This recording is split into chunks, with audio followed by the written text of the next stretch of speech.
Responsive design. It's been developing for over a decade now.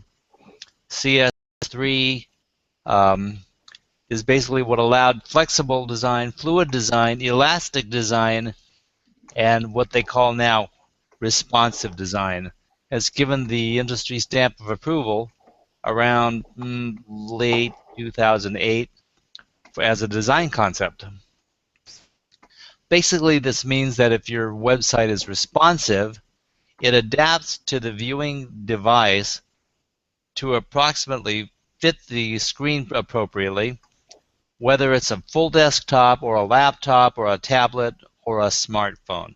And I guess pretty soon they're going to have to make allowances for wrist phones too. Maybe. Ethan Marcotti coined the term responsive design or responsive web design, which they shorten and say RWD, like rear wheel drive, in May of 2010. RWD was listed as the #2 top web design trends for 2012 by Net Magazine.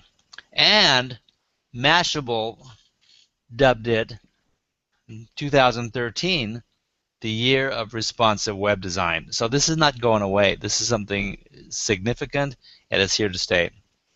Last year, Google finally added its stamp of approval as the preferred web design choice, responsive design. And just a couple of months ago, they announced that websites that are not mobile friendly may suffer and be penalized if they are not mobile. And there are hot debates going on whether websites that are not mobile friendly should even be allowed to be viewable on mobile devices. So this is a hot topic.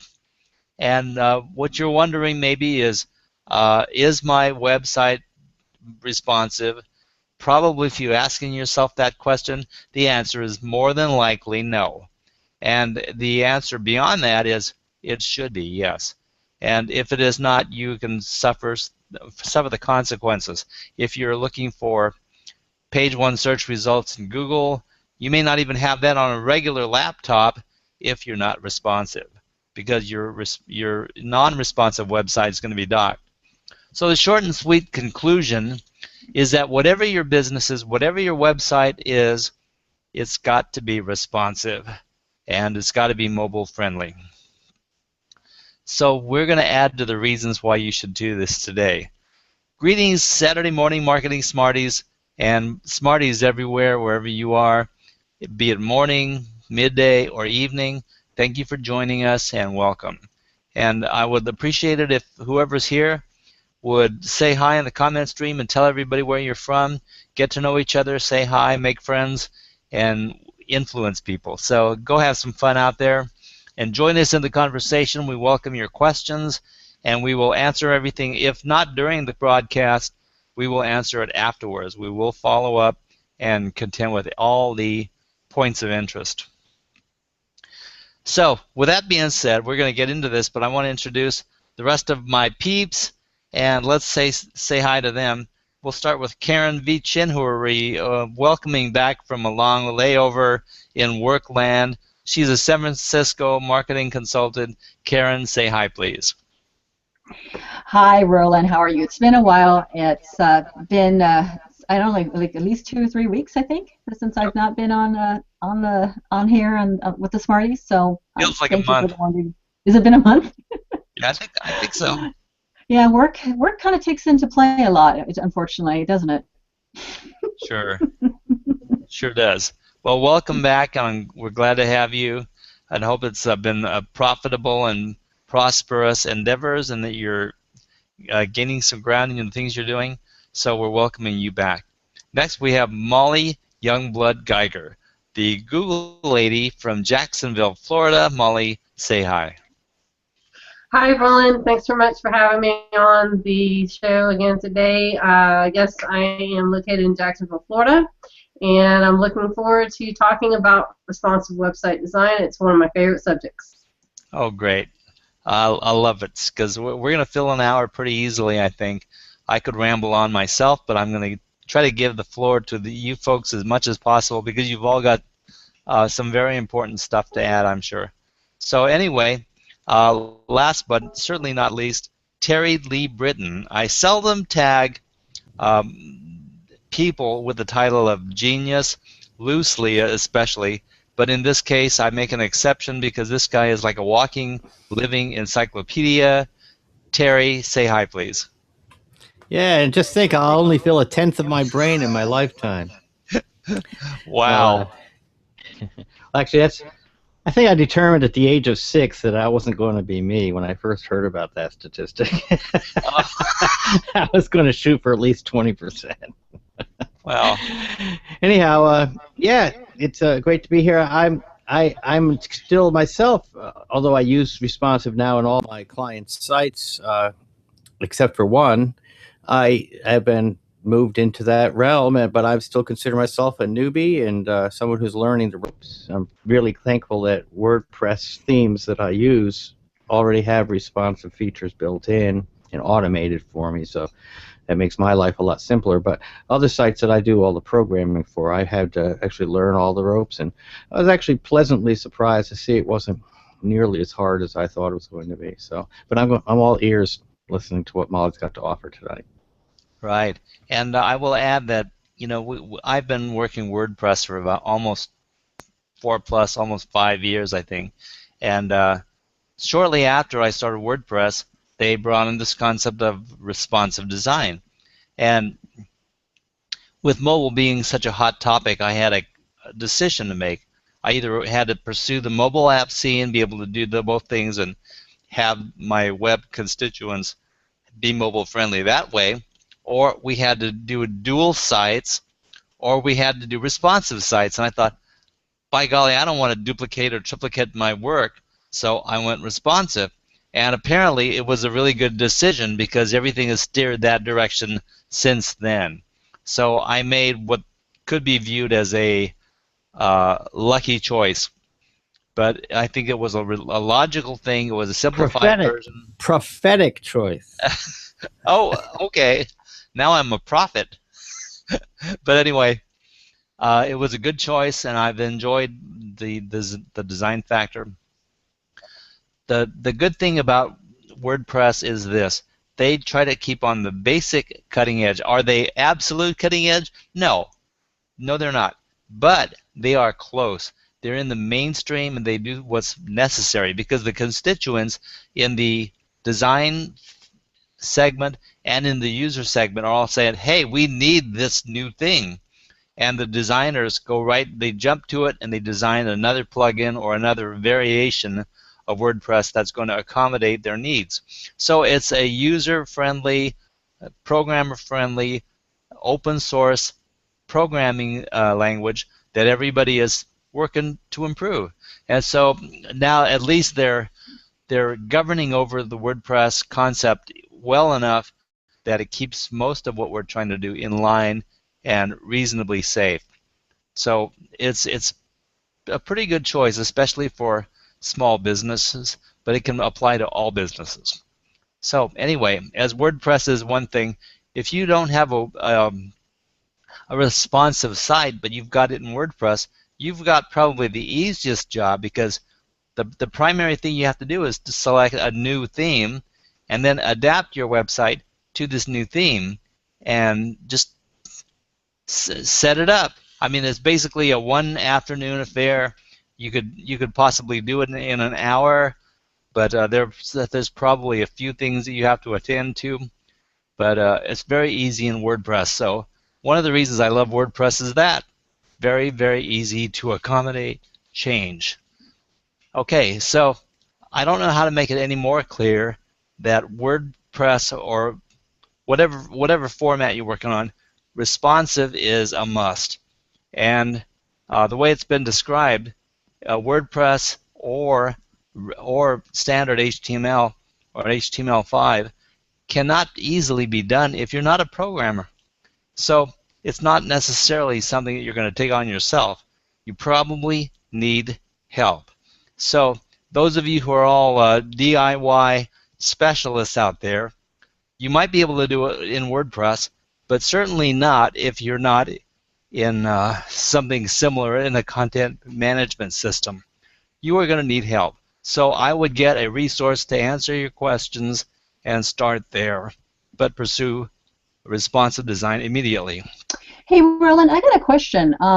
Yeah. Since I'm relatively new with WordPress, but what I was told was that there's particular, I guess, templates that are mobile ready right now, and I think it's called Genesis. What are your thoughts on that? I think that they all have their pros and cons, and none of them are necessarily perfect, but most of them cover the most important things. Now, what you find in templates is that there's a designer behind the whole thing, and maybe a team of designers, but they only have a vision that goes so far. So what happens is you have a website that you're trying to do something, you have to match that with the vision of a programmer who designed a theme that's commensurate with your needs. And then if you do that, you can be successful. Terry, did you have a comment there? Yeah, well, Genesis, as she's speaking of, attempts to be an open-ended theme, so not as much as designed in for you out of the box. They make it so that you can reposition things and do more than just select what your header photo is going to look like, and more simple things that more simple themes address. I use another theme called Headway Themes. Okay, it's at headwaythemes.com. And that is drag and drop. I can create blocks and position anything I want anywhere on the page, and it still all continues to be responsive. So this type of tools for people that want to get outside and beyond this thing like you're describing, where a designer is basically committing you to certain design elements that you really can't change. Well, there are these tools like Genesis and like Headway Themes that allow the person complete flexibility, where each and every page can look completely different from the others, and yet they still respect the responsiveness part. So Terry, you're saying is that for a newbie like myself, either Genesis or Headways would be probably a really good areas to kind of work on. I mean, if you feel comfortable with templates just to begin with, it's something that you would think it's easy to do and not necessarily you would have to pay for a web designer. Well, no, I won't say that, because frankly, Okay. I'm more an engineer type, and engineers can't design their way out of a paper bag, not even one with pretty colors on it. Okay, so I would still use a designer. Now, my work is to I'm a design implementation specialist, that I do the code that makes somebody's design a reality. Okay, so that they'll give me a picture that they do a designer does in Photoshop, for instance, or some other rendering that shows what they are going to want, and then I make that into a reality through code or by using Headway Theme. And that saves the designer from having to think in terms of code. Now, some designers can code circles around me. Some designers are really good, but generally speaking, designers eat, sleep, breathe, and dream nothing but design. They're researching design and what other people are doing to design. That's all they think about. They're not thinking about what the heck the coders are doing nowadays. That's not their passion. And so I would go to a designer because of that very factor, that we're talking to somebody that lives design. And then you would get a second person like me, a coder, who then implements that design. So it's not just all that simple. And so if you're trying to do it yourself, you got to ask yourself, have I demonstrated a strong design sense in the past? Or could I really select somebody else's design and reproduce that using one of these tools myself? Would I feel comfortable doing that? Then you might. Headway, Genesis, they make it a lot easier. They make it drag and drop, and they let you drop down menus and select fonts and colors and shapes and things like that. So it is becoming an easier world for the do-it-yourself person. But just definitely, we cannot say that designers are becoming a thing of the past, dinosaur type thing. By no means is that true. Design is propelling forward in new directions all the time, and so to stay current, so that you don't have that 90s look nobody confuses you have that 90s look. It's really important to hook up with a good designer. Amen to that. And very important, the first thing that people have to absorb and digest completely is when it comes to their websites, the concept is mobile first, but not only mobile. It's got to be both. But mobile first because that's what's happening now. That's the trend. Some people will say 18% of all searches going on is mobile. Some people say, well, all 60% of all first searches are all on mobile. And a lot of that pertains to whether you're a laundromat or a restaurant, and the statistics don't translate straight across, as they don't apply, for instance, to my business or your business, Terry, or Molly's business or Karen's business. It's not the same as a restaurant. So some of the metrics just are way, way askew, and they lead to some false conclusions, kind of like things like, I don't need a website, and gee, I just need a mobile app, and this type of thing. There are some things that you can conclude from this that are so far off the reality track, and those are conducted by the statisticians and the trend setters, or they think they're setting trends. They're just mimicking stuff that it really doesn't have any bearing whatsoever. And it's certainly not my reality as a designer. When helping someone develop a campaign, most of that stuff doesn't pertain. So just before we go on here, please remember in the constituency, mobile first, but not only. And that's a very, very important factor. I would like to turn it over to Molly for just a moment. She's going to give you a little bit of background on how mobile was born.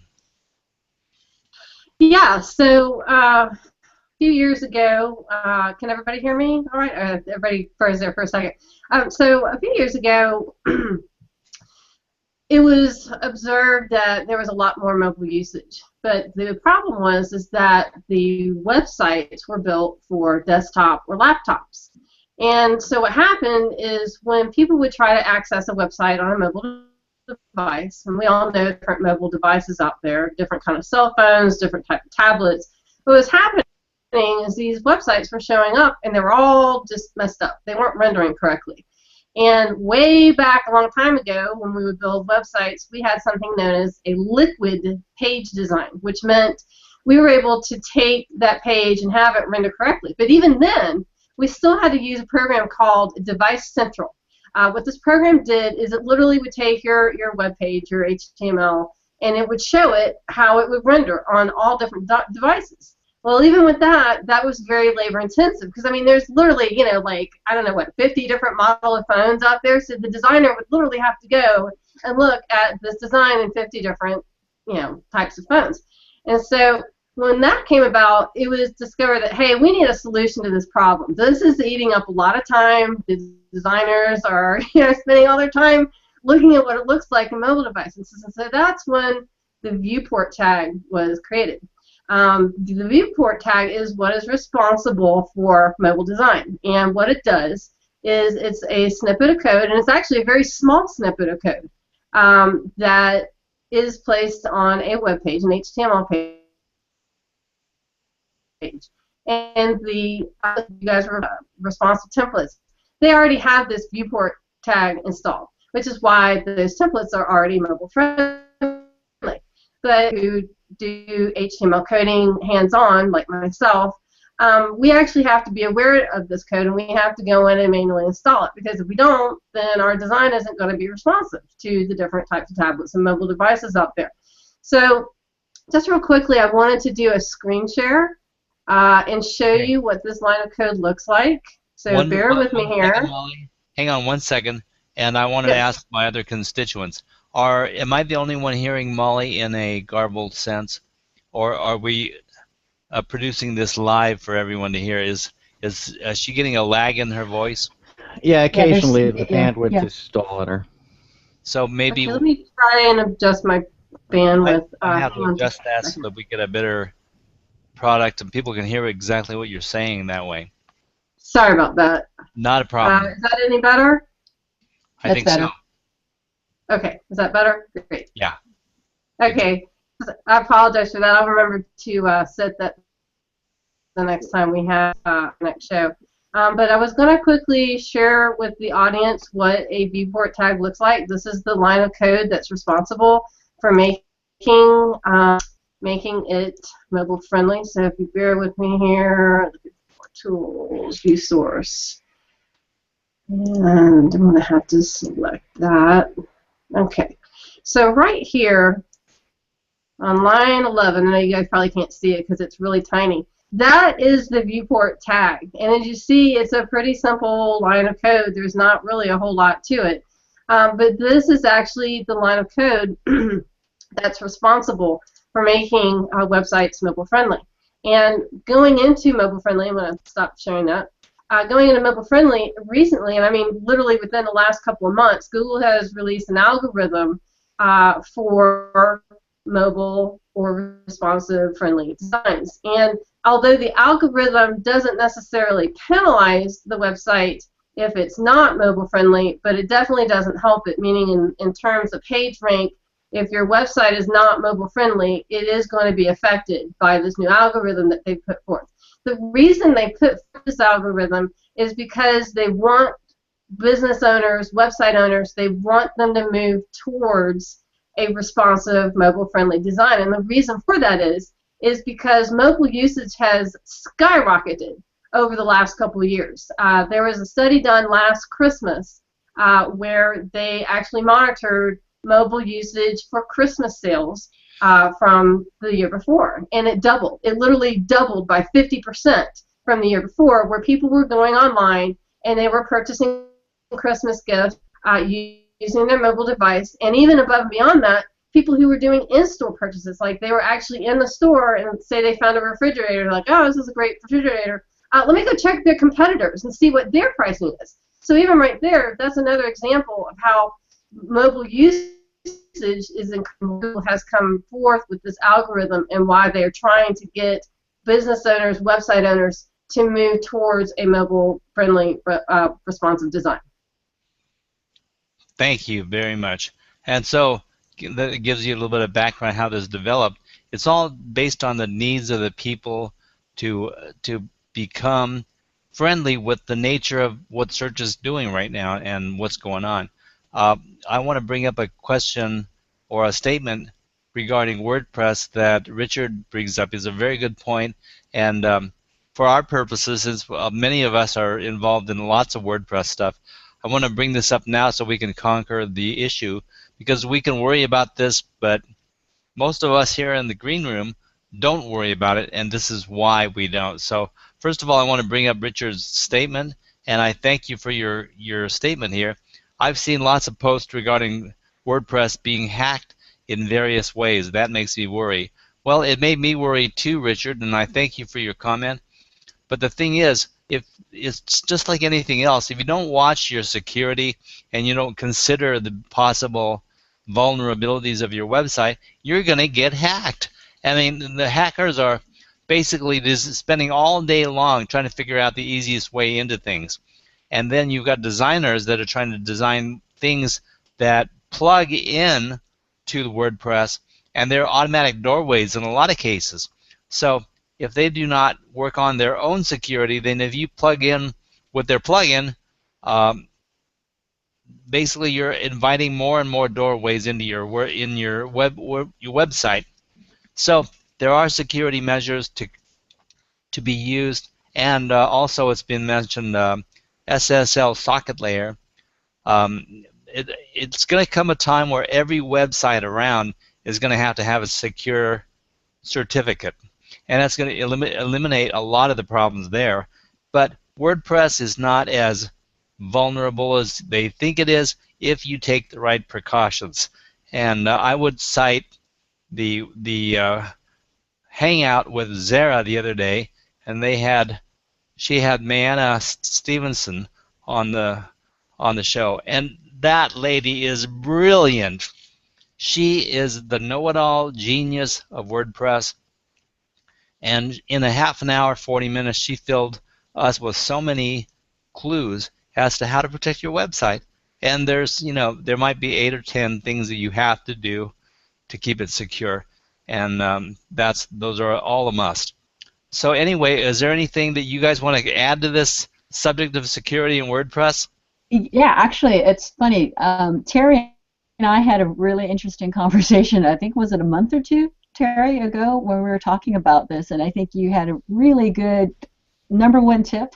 And I'll let you say it because it was so funny when you actually mentioned how you could basically protect yourself. The #1 tip, Terry. Remember you were telling me, it made me crack up. You mean your password and username and password? Yeah. Yeah. I mean, people still use admin as the username. It's like, you give me a break. Why not just make it so easy for the hacker? They just put in username admin and then have a program that tries to guess what passwords you got, and then you got people use the word password as their password, and they spell password backwards as their password. There's like 100. There's a list of a mere 100 common passwords that everybody uses, and even if I were the most dumbass 12-year-old programmer, I could figure out how to make a list that sends out the 100 most used passwords to crack your site. Give me a break. That's tiny little script could do that.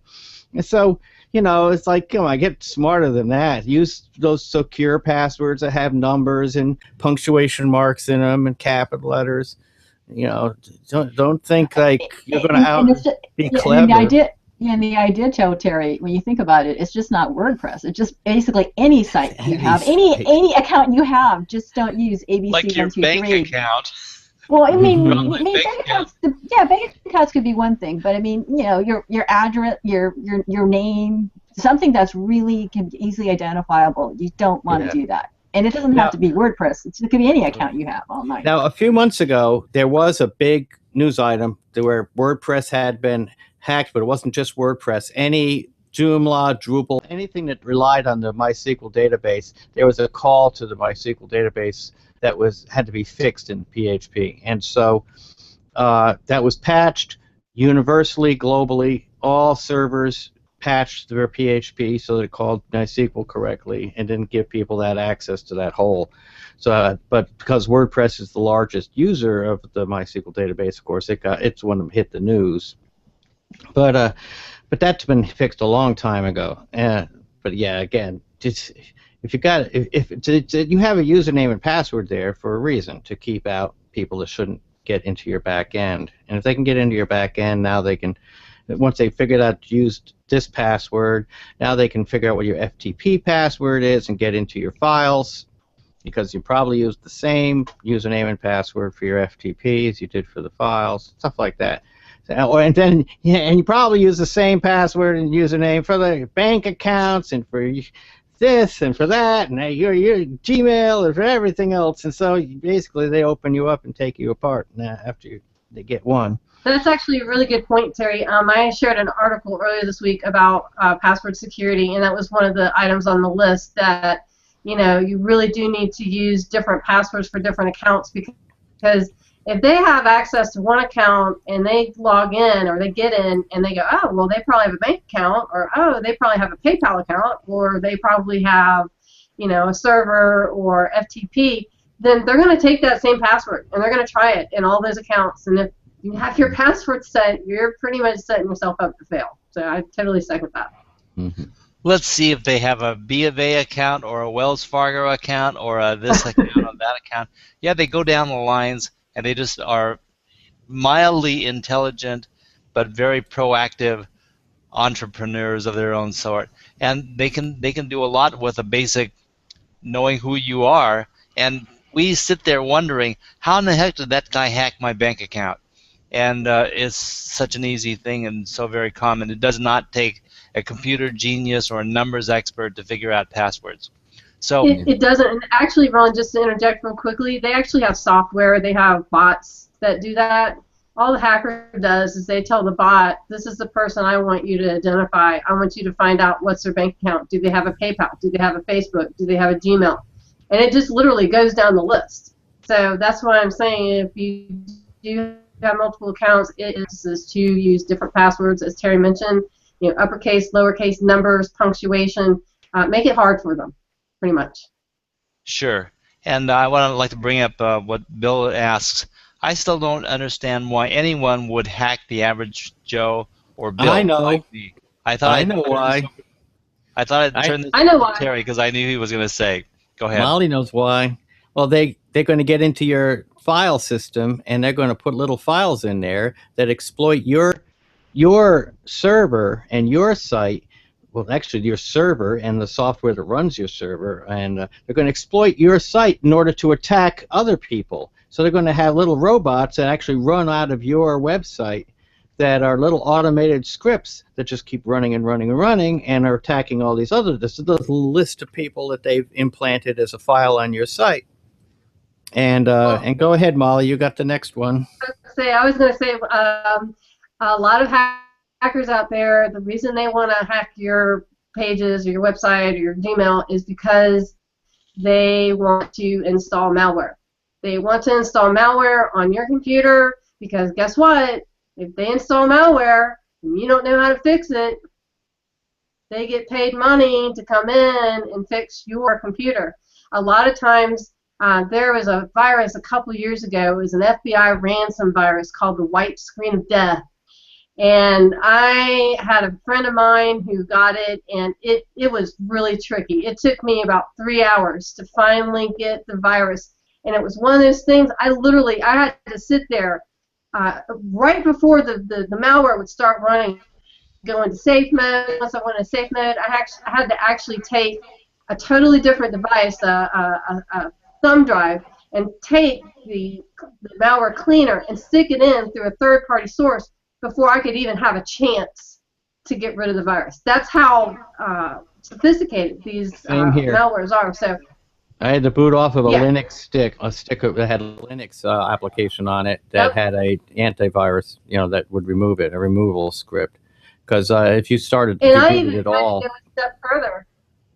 I had to go a step further. I had to actually go in and rename those files because the malware was so sophisticated it could detect that I was trying to run an antivirus device or program, and so I had to I named the kitty cat names like Cutie Pie or Whiskers or just different names to where she's running Whiskers. That's not a malware, so it would let me run it. So that's how sophisticated those are. But anyways, in a nutshell, that's why it's money. They want money. And let's take this one point further into the paranoia thing that everybody should be having.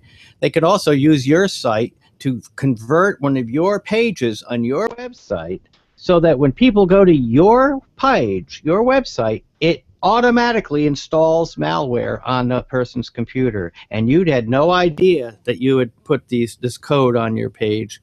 And also, they do it to sell links. It's called link farming, where they say, "Oh, I'm going to get you #1 position on Google," and they hack all these sites and put in 1 point size type, 1 point high, so nobody can read it. They put tons and tons of their clients' links onto your web page. This is especially true for HTML pages of people that are totally unwary. I was going to add to that, Terry. I actually had a client about a year ago who had a WordPress site, and that's exactly what happened to her. That you nailed it. That's exactly what happened to her. And it wasn't until I actually went and looked at the code, because WordPress is a content management system. So if you're in your admin area, you're never going to see it. You're never going to see the actual link farming, as you put it. But yeah, it's definitely a serious problem, and I definitely recommend. And going back to what you're saying with it automatically running like that when it attaches to a website, that actually you can use in Chrome and Firefox. Those are browsers. There are scripts you can add that actually, if a script starts running, it will actually identify what the script is. Meaning, if you have or you're on a website that has malware on it, it'll pop up a message saying, "Hey, do you want me to run this?" And if you don't know what it is, you click no. And if you click no, then you just prevented your website from getting hacked. So those are a couple of tips that I would tell people about. Good. And that makes this whole HOA a very rewatchable segment, because we just covered a lot of security stuff that you should be aware of. And I wanted to basically wrap this by identifying the definition of what Bill was saying. Why would people do it? Is basically the resource of your computer. If they get into your computer, not only do they have the power of your computing ability, but they have your contacts, and they have the things that you are reaching into and penetrating yourself, and then basically they use, and they don't care what they are. If you have 1/10 the amount of resources somebody else has connected to, it's worth it to them because they didn't spend any time hacking you. They got a machine bot that goes out and does it automatically. So basically, that's to explain why they do it is basically your computer resources and the operation. Because when they have 50,000 computers out there doing a little job for them, their work is done. So Terry, did you want to wrap that? Yeah. Now that we have people all paranoid and scared that their site's been compromised, No kidding. what can I do about it? You can go to a site that it's called SiteCheck, SiteCheck, sitecheck.sucuri, SUCURI.net, and type in the URL to your website, and for free they will go and do a analysis of your scripts and look at every single one of the scripts on your site and pages on your site and detect whether or not you have any kind of malware or rogue code stuck in there, and that's all a free resource. Okay. Yeah. So to add to what Terry said, that there's also another tool out there. It's called Norton Power Eraser. Very good tool if you've been attacked. But let's talk about trying to prevent all this stuff from happening. I don't know what you guys run, but I run a couple of different softwares. AVG's one of the ones I've run. Malwarebytes, Microsoft Security Essentials. These are all free. So if you get a chance, check those out. They all have their variations. And if you're running WordPress, Better WP Security, Better WordPress Security, I think they actually just changed their name. That's a really good thing. I could go to one of my WordPress sites while the rest of you are talking. I'll get the actual new name of it. But it does everything automatically. It's one plugin to install, and it does an amazing job at keeping your WordPress site secure.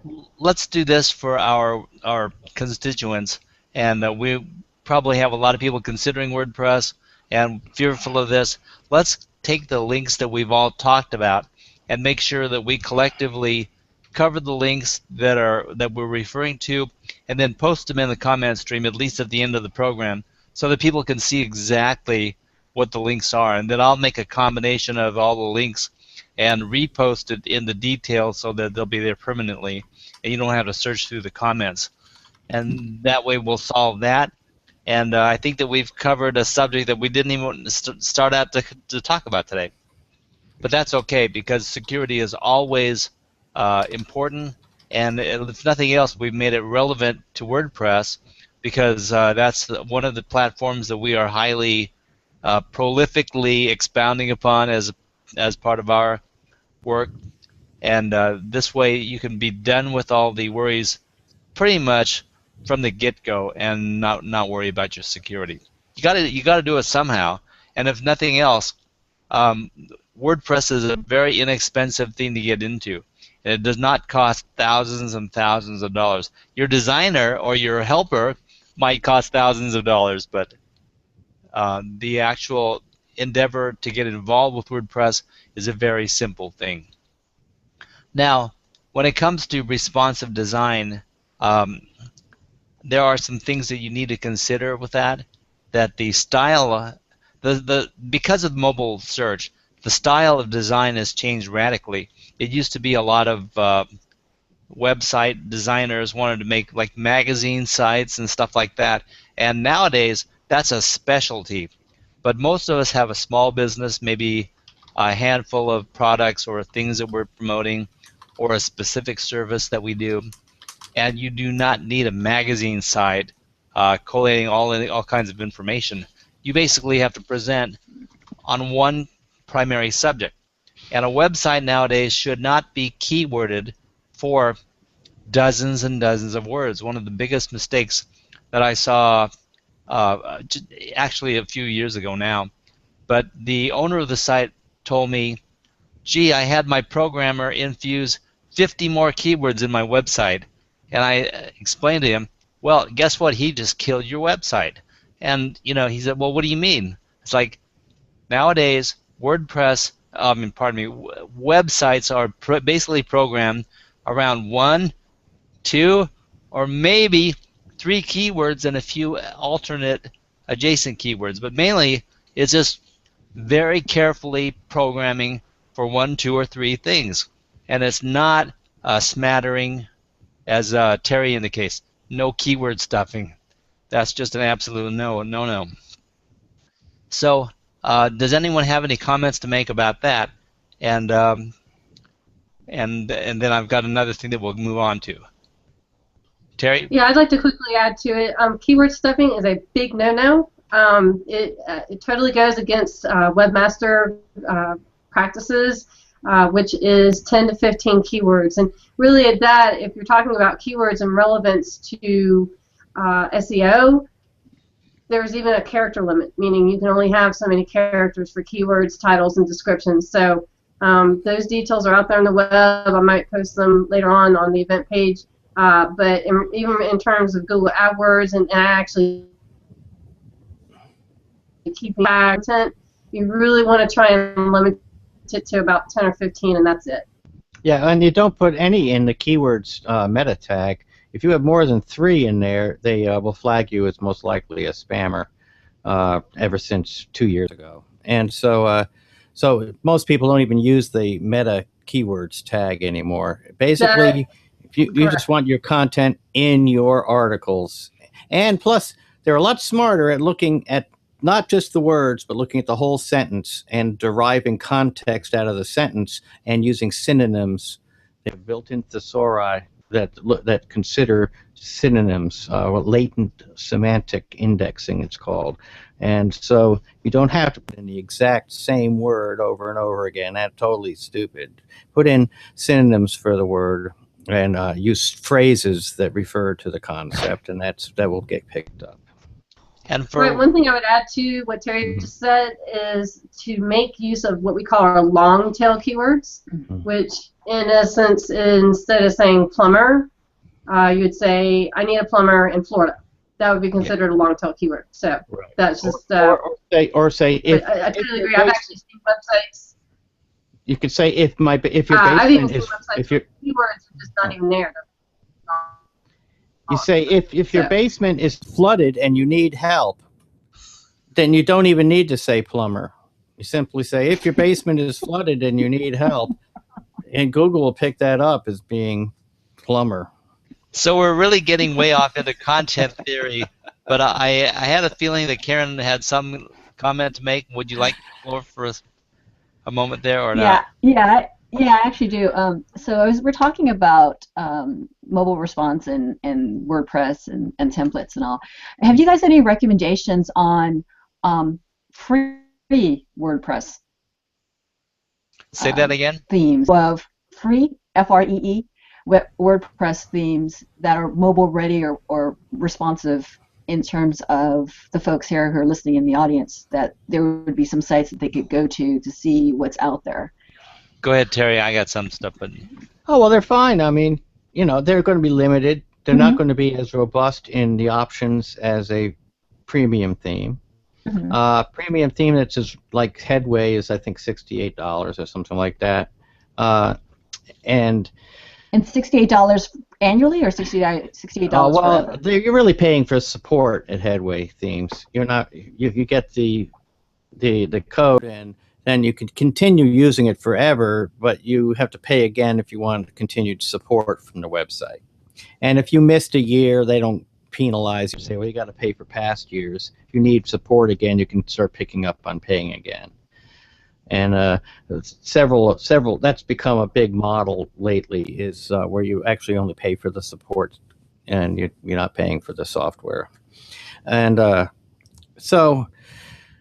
premium themes, where you're paying a little bit more, are going to pay for themselves, both in the support, usually often through form support. That's going to be a lot better because they're actually paying regular people. It's not just a community-driven support, but they actually have regulars that are paid to be moderators and answer people's questions. So they're not just taking, one person isn't taking all the money and running with it. They're paying staff and but however, even WordPress gives away some free themes that are extremely adaptable, and if you know how to code or learn CSS coding, you can alter tons of stuff about how those themes look, the fonts and stuff. And they make it so that more and more so that a person learning code can do a lot even with the basic free WordPress themes, which they release a new one every single year. Yes. And Not only do they release new ones every year, like the 2013, 2014, every year they have a theme with a date on it, but there are hundreds of designers that offer their themes in a light version, and sometimes the light version is enough. And but if you want the advanced version, so what if you've got to pay 50 or 60 bucks? If you really love the theme, it'll be worth the upgrade. But in the meantime, I very seldom have to upgrade. Basically, the theme as is often enough if you choose the right theme. Now, how you do this is you basically set up a WordPress installation, and then once you have the WordPress installation, there's a facility in WordPress that allows you to access the free themes. And basically, they're just lined up there. There are hundreds of them. And the one thing that I would recommend is that you make sure whichever theme you're looking at is responsive, because there are still a few out there that are not. As of about 3 years ago, there might have been 10% or 15% that were responsive. Now it's the other way. They're mostly going responsive. Terry? And the cool thing about the new WordPress is you can test out the themes and see what they're going to look like without actually applying them to your site. So you can try it out, and it doesn't actually activate the theme so that's your new theme to the public. Just lets you see what the changes would look like. Okay, so I'm going to put the brakes on to a screeching halt, because of course we were basically talking about responsive design, and I hope we drilled that home. We got way off the track. Well, not so far off the track, because WordPress basically demonstrates a lot of the same issues that all web designers are going to have, and there are some things that we can consider there. And so the education from what we were talking about is vast. And although it's a bit off the subject of responsive design, still these are very, very helpful things. But to return to responsive design for a bit, because we've only got about 10 or 13 minutes or so left, we want to ping pong off of this. We want to design our websites responsively. Design responsively. I like that. But with mobile first in mind, but not only. It can't be just mobile.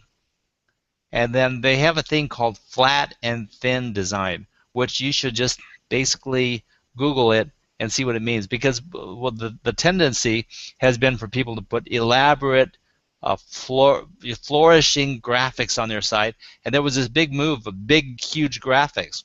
Well, graphics are not so big anymore. It's basically, if anything's big, it's probably big fonts, because fonts being used on a website become very, very visible and impactful on a cell phone.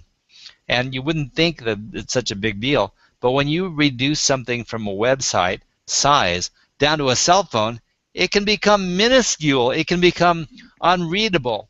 The sliders that you make beautifully for even a WordPress or any website, you got a big slider that goes across the screen, and it's got this little bit of text on it. It's very readable in a regular website. As soon as you reduce that slider to the width of a cell phone, it's not readable. So it's completely changed the way we design and the way we think, the way we design a call to action. All those things are different now, but it's simplified, and it's right down to the quick, focused, relevant, and immediately on your one subject, one keyword, 2 or 3 keywords. So it focuses what we're doing immensely in that. And that it also brings to mind when you're putting your logo and your branding in your website, keep it simple. Keep it very simple. And the design being important, you have to know what the website theme is going to do to your website when it is responsive, because everything changes. So you have to analyze what's going on with that. You guys have anything to comment on any of these things? Go ahead, Terry. Okay, I'm going to do a quick screen share. People are probably wondering, gosh, am I already responsive? I don't know. I never saw the word responsive anywhere. So let me do a screen share and show you how you can tell if you're responsive or not. So I'm just going to share my full screen and get this out of the way. Okay, there you go. Okay, here's a page that I worked on. Now it's at full screen right now. I'm going to go ahead and make it small. And notice I made it small. Okay. And see now it's smaller. But look what happened to the middle part. Let's get rid of the slider. The slider's still there. But look, my center all piled up on top of each other instead of being spread out. See how it was? Long way. And you had this here. Now as I made the site narrower, things started moving. So here you go. Rather than have it just start out that way, let me just make it small. All right, so there you go. So there I make it smaller. I'm just grabbing my side of my thing and I'm pulling it in. Aha, now I'm at this point, and you see now things, even this part has gotten stacked. And as I go smaller and smaller, now you'll see that the slider has disappeared. And now instead of my menu bar, I have a drop-down menu has appeared. So this is how I can tell that this is already a responsive page, because it is, instead of making fonts smaller, it has altered itself and its layout so that things are visible that way. Now, if you can go to this Responsinator site, I loaded in the same site, and it shows how it's going to look in all of these different devices, so that I can actually look at the site as if it was on an iPhone, and iPhone 6, and they keep adding new devices and different widths and stuff like that. And so you get an idea to see if your responsiveness is working and how it's working, like on a tablet. It's an iPad. Here's on this tablet, you notice that the slider came back into play. And so you have different layouts. So this is called responsinator.com. But there are other similar things. You look for mobile emulator if you're Googling. But Responsinator is my favorite. So I thought I'd just get that thing in. But I really wanted you to see how in one click, just grabbing, just going from full screen and making so you can resize your browser, you can see right away whether you're already responsive or not. Yes, and I appreciate that Bill Graham, he wraps it up, because this is what the whole program is supposedly about. The bottom line is be responsible, be responsive for your readers. And as you consider that, it affects the design factor of how we design our websites from front to back anymore. We want to design with navigation ease. It's going to have a list of titles in your menu. You want to have less titles and have a very, very succinct methodology from receiving people who come to your site to guiding them to their solutions. So the thinking has changed radically. We can't even get into that today. As far as the thinking relative to how to design a site is radically different than it used to be, and it very much supports the concept of inbound versus outbound marketing, and gaining people who are readers, part of your readership and part of your following, and making friends online as opposed to just trying to sell a one-off. So there's a massive difference from what used to be to what it is now. And part of the key factor in all this design is going to be responsive design, because it's the simplest method, it's the most affordable, cost-effective transition into mobile compatibility, and that's really the way to go. So the people design responsibly. That's the main thing. You're also going to be concerned with the image galleries and things. Specialty galleries in WordPress allow you to be very, very fluent on a cell phone. But you're not going to have the galleries anymore with hundreds of images in them, because people don't want to necessarily scroll through that on a cell phone.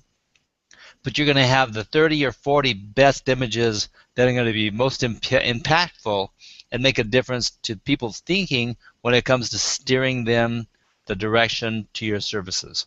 So your planning is more important than the quantity of what you're putting up anymore. The quality has always been most important.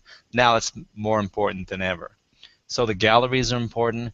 Also, you want to consider when you're designing your website, you really want to have a singular focus on what you want people to do. Do you want them to opt in to your email list? Do you want them to buy something?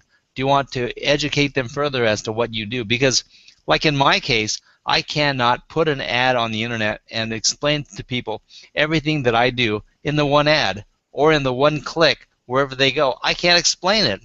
So what I need to do is plan my campaign so that people come, get to know me, and are led on to the next subject, and the deeper subject, and the attached subject, and the adjacent concept, and the things that are going to influence what their needs are and the solutions that I may have. I need to lead them into an educational platform that they can find those answers. And that's the whole plan with educational-based marketing, EBM, that is so different from the outbound tendency last decade to try to push people into a corner, funnel them down your funnel, and get the money out of them. And that's one methodology, but it's certainly not mine. So, anyone else have some closing words on this? I've kind of mouthed off for a few minutes there. Anybody, just jump right in there. Sure, I'll jump in, Roland. I just wanted to summarize that the reason why responsive mobile design is so important is because the technology keeps evolving. Specifically, what I'm referring to is the Internet of Things. I'm not sure if people are even familiar with that term, but more or less it correlates with technology and how it is advancing and how we're incorporating technology with things, watches, refrigerators, driving, driverless cars. Again, back in the forethought, whenever they came up with responsive design, that's why they came up with the concept, because they knew that eventually the internet was not going to be just on a laptop or on a wristwatch. It's going to be on things. And knowing that ahead of time is one of the main reasons why they decided to go ahead and implement responsive design. Another technology, which has actually been around for about a year and a half, is parallax scrolling. That's another form of technology. It's a whole nother hangout. We don't have time to talk about it today. But even Google, in the sense of with AdWords and analytics, they actually have started creating products that interact with mobile devices. Specifically, a couple of months ago, they came out with a brand new campaign. Traditionally, AdWords will cater to a link on a website or a landing page when somebody clicks on an ad. Now they have a brand new campaign called a calls campaign. And literally what happens is if somebody's on a mobile device and they see an AdWords ad, instead of it being a link that goes to a website, it actually gives that mobile user the option to call that advertiser. So these are different variations and reasons why mobile and responsive design are so important. And it's something, as you mentioned earlier, it's not going away. It's going to keep evolving. And so it's definitely high time, if you don't have a mobile responsive site, to definitely go ahead and move forward with one. Sounds good. And I know I want to give it over to Terry for a second here, and he's going to have a last bit of wording to add to this. Well, just on top of what was just said there by Molly about ads, if you rely on ads on your site or of your own ads, or AdSense ads, or you're selling banner advertising to customers, like I have a newspaper site I work for that they survive from ads, and well, you got to figure out when you're doing your mobile layout, where are those ads going to go? And so the sooner you do this, the better, because like in the newspaper site I'm working for, we're doing this as an afterthought, and we're going now, oh my gosh, how are we going to work all these ads into the mobile presentation? And it's a bit of a nightmare because of the promises that have already been made to customers and stuff in terms of placement of ads and things like that. So think all that stuff through as soon as possible. Get the mobile answers, the mobile presentation down first. Make it a lot easier down the road when you expand that mobile thing into a desktop version of your site. Very good. And I want to bring this around to what we started out with. the concept of that we want everyone to really, really digest is you're going to design your website mobile first. However, not only mobile, because the misconception is that everyone's on a phone and that's the only way they look at your site. And it can't be any farther from the truth. And what most people do is they find something very often first on a phone, but before they buy something, they're going to find 5 to 10 resources to look up and research more before they buy. And they're not going to necessarily want to look at the best PDF or images about their product that they want to spend thousands of dollars on a cell phone. They're going to want to see it on a big screen. They're going to want to see the details. They're going to want to read more, watch some videos. And although a cell phone can do a lot of amazing things, a lot of times people are going to say, I'd rather go home and watch this where I can sit in comfort and actually do the research that's going to make me buy something. And so it's both. It's the mobile phone because you can't avoid being mobile, but you also have to be very, very friendly with a computer. Go ahead, That Terry. said, the largest growing segment of new computer users are mobile users in developing countries, and their entire internet experience is via a smartphone or a tablet. So you have to be considerate of the fact that if you're even trying to get information out to people, get it into a format that works okay in mobile. Even if you're writing stories, get it in a format that works in mobile with a nice size font that works on the screen nicely. Because the biggest, fastest growing segment of computer users, of new computer users and internet users, are mobile people, mobile folks. So is there any question as to whether we should be designing for mobile? I don't think so. And but just remember, we're designing for both. And responsive design is a great solution. You're going to change the way you think before you design an effective website for mobile applications. But it can be done, and everyone's leaning that direction now. So do your research and design responsively. And unless anyone has anything desperately they want to say, I think that we've opened up a can of worms because we could probably go on for another hour. So we just might. But we have actually covered the issue of whether or not you should design responsively. And that was my main objective for the day. So, Molly, you had something? Yeah, just real quick, I just wanted to comment that for me, being a designer and developer, it's all about designing a website for the customer experience, meaning you want to make it very, very easy for your clients or your customers to access your website, which is why we're talking about responsive mobile website design. Even in regards to tablets, there's a lot of tablet users out there as well. And one of the things, Google had their Internet of Things convention earlier this week, the 2015 I/O, and they had some really amazing insights about mobile devices.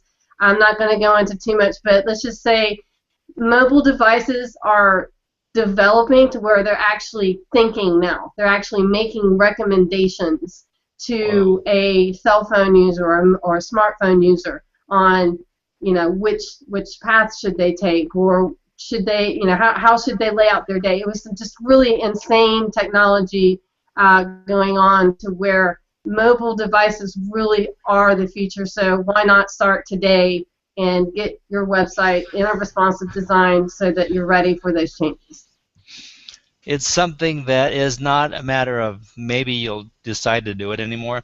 It's something that has to be done.